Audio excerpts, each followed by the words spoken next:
So let's get to it. I had a bunch of people submit some questions that I'd love to hear your answers to. We had Allison Hare. She started off, she's the host of the Left of Center podcast. She wrote, "How do you not lose your shit on your kids while you are trying to work and be a good parent?" We're all homeschooling right now, so I'm sure you could speak to this. Yeah, it's a great question, Allison, and I think it's going to get harder, not easier, as time goes on. I think we're looking at the very least at weeks of this, so it's a very relevant question, and I think the key is to protect some time for yourself.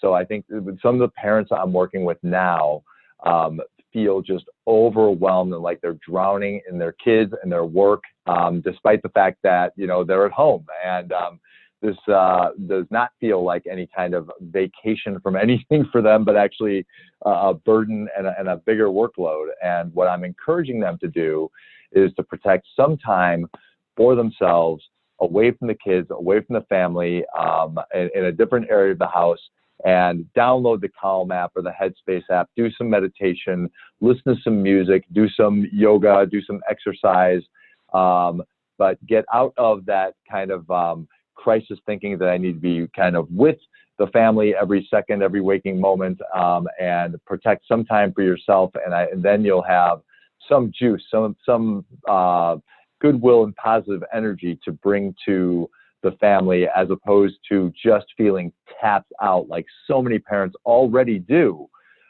with their families. So we want to get you out of that space and into a space where you do some self-care every day so that you can feel energized a little bit to some extent and invigorated enough that you have the energy to parent effectively without losing your shit, which is a very reasonable phrase in the circumstances.